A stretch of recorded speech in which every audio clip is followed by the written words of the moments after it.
What if the only thing worse than being the last person on Earth is being one of the last two people on Earth, and you hate the other one?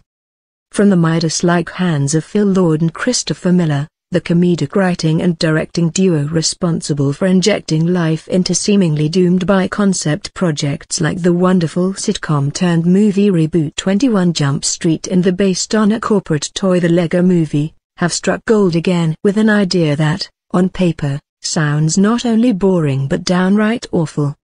That idea: a virus has killed everyone on the planet except, it seems, one dude. That dude is Phil Miller. Guess where his name comes from, who is played by Will Forte.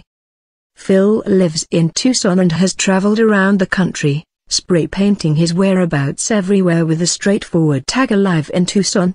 Then it's back to Arizona to move into a nearby mansion to play racquetball in the foyer and to build the tallest Jenga tower the world has ever seen. If you require details about the virus, you're watching the wrong show. The Last Man on Earth joyfully ignores such trivialities. The past is a waste of screen time when we could instead be watching Phil carve a hole in a diving board to convert his pool into the largest toilet known to man, or at least to Phil. He's got as much time on his hands as he does Twinkies, that is an endless supply. It takes about 2 years, but he learns the shocking truth. Life's solo activities, be they bowling, with pins and bowling balls or with stocked aquariums and 100 bowling balls at once, turning luxury cars into bombs, soaking in a salt-trimmed kiddie pool filled to the brim with margaritas, and even masturbating endlessly, get old. It turns out Castaway nailed it, he discovers, as his entourage of sports ball-based friends expands. Even without the constrictions of society, aloneness has boundaries. So finally, it's time to end his life while his Spaulding and Rawlings brethren mournfully bear witness. He plans to die as he's lived since the virus, drunk and destructive. But as he chugs his scotch and manically drives his SUV toward a rock, he sees it, smoke on the horizon, that is the potential that another person might be alive. And, maybe, there's a reason to keep on living. After a messy introduction involving pant-sweating, a potential wet dream, bra sniffing and pistol pointing, he meets Carol, Kristen Schill, who considers herself to be the last woman on Earth. And she knows what needs to be done: grow a garden of tomatoes and repopulate the Earth, after they get married, of course. Within a day, Phil is weary. "I can't believe I'm saying this, but I think I need space," he confides to a particularly smiley tennis ball, as his solitary life is upended by a person that couldn't be more different from him if she were a piece of sporting equipment. While Forte is aggressively entertaining doing whatever strikes him in his own world, his chemistry with Schill is comedic gold.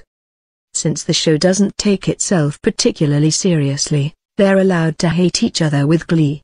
While tension exists, it's played for laughs as Carol attempts to re-civilize Phil, whose pre-repopulation focus wasn't on a wedding, just a good testicle washing. The biggest question isn't will they or won't they? It's is there anyone else still alive? One of the show's biggest strengths is its most obvious one: you've never seen anything like this before. Sure, apocalyptic shows aren't new. In fact, they're growing stale.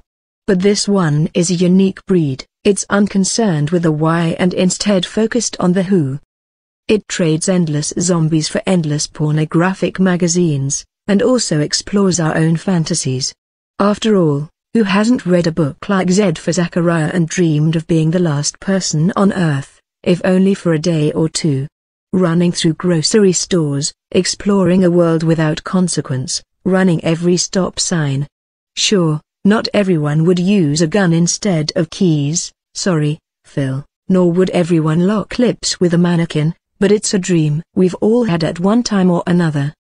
As they did with the Lego Movie and 21 Jump Street, Lord and Miller explore that fantasy right up to its limit, and then a little further. The show seems an enormous risk, mainly because it isn't like other shows on television, and networks like formulas that have been proven to draw audiences.